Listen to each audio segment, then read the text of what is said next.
Hurricane Melissa is being called one of the most powerful Atlantic storms in more than 150 years. This week, it made landfall in the Caribbean, and now the pictures are coming out.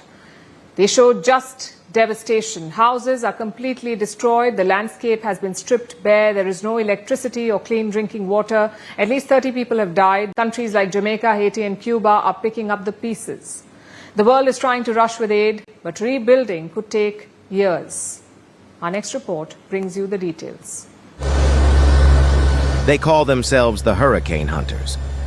Before Hurricane Melissa made landfall, a crew in a Lockheed C-130 pointed their aircraft at the churning monster over the warm Caribbean waters. Their job? To fly into the thing everyone else was trying to escape. But it wasn't an easy task. They dealt with nearly 700 feet of vertical whiplash in under a minute. The plane shook like it wanted to come apart. Crew members braced against G-forces that felt like the very sky was trying to crush them. They gathered history-making numbers anyway. After all, this was one of the most powerful Atlantic storms in more than 150 years. They survived the beast.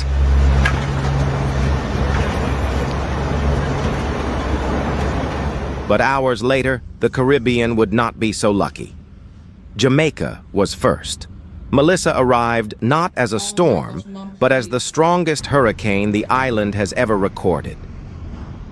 Entire neighborhoods were reduced to splinters. Streets disappeared under churning mud and debris. The landscape was stripped bare. Electricity went dark for most of the country. Water lines stopped flowing. Phone calls turned into silence. And in the West, where the storm clawed hardest, 90% of homes in some towns were damaged or gone. After I come this, but not so long ago, about 20 or 30 minutes ago after I come here, the place was so devastated. I was so, I don't know. I was looking for it, but I don't know. I just couldn't manage. I just couldn't manage the situation. Even though I see it, been through it, but the managing direct part wasn't that good. So I go. Just have to cry to ease the pain. Then, it was Haiti that bore the brunt. Hurricane Melissa tore through the country. In Petit Guave, families climbed rooftops only to watch homes crumble below. At least 30 people have been confirmed dead. Dozens are still missing. More than 15,000 people are crammed into emergency shelters. Thousands more are unreachable in washed-out mountain towns. Hurricane Melissa, look what it has done to us. We are victims. We don't know what the situation is like in other areas. We are victims at the La Diga Bridge. We couldn't save anything we owned, not even our slippers and shoes. Everything is gone. I survived because I live on a higher hill. Then it was Cuba's turn. Even downgraded, Melissa carried enough fury to force hundreds of thousands from their homes. It turned valleys into temporary seas. Landslides buried highways. Villages vanished behind curtains of rain. Still, 240 communities trapped without access or communication is not normal. Melissa then moved northeast toward Bermuda and the Bahamas. Forecasters say it will transition into a post-tropical storm as it barrels deeper into the Atlantic. But for thousands across the Caribbean, the storm isn't history. It's right now. In Jamaica, food lines stretch longer each day. Water runs low. Hospitals are strained.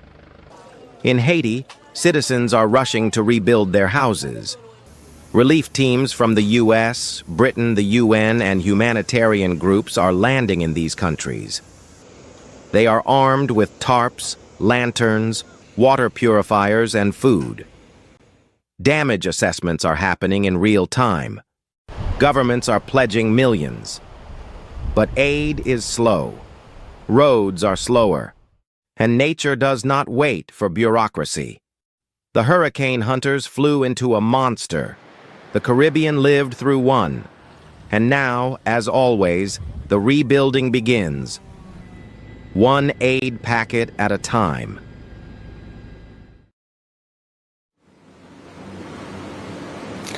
It was a big night in Mumbai yesterday. The Indian team pulled off the greatest upset in women's cricket. They beat the mighty Australians. To put this in context, Australia are like the invincibles in women's cricket. They have won 3 out of the last 6 World Cups. Their last World Cup loss was back in 2017, and since then, they had never lost a World Cup match until yesterday. Yesterday in Mumbai, Australia came up against an inspired Indian team. When Australia made 338 runs, India was largely written off. What followed was a chase for the ages, a chase that puts India one step away from glory. Jemimah Rodrigues dropped to her knees. Tears ran down her face as her teammates mobbed her. Slowly, reality hit. Jemimah had just pulled off the impossible. She led India past Australia and into the Women's World Cup final. The scoreboard will forever remember her effort. 127 not out in a pressure chase. Australia were favourites coming into the match. Their last World Cup loss came way back in 2017, also at India's hand. This time they were the firm favourites. Batting first, Australia put 338 runs on the board. Immediately the pressure was on. To win, India would have to complete the highest chase in women's ODI history. India lost 2 wickets inside 10 overs, and that brought Jemimah Rodrigues and Harmanpreet Kaur to the crease. What followed was a partnership for the ages.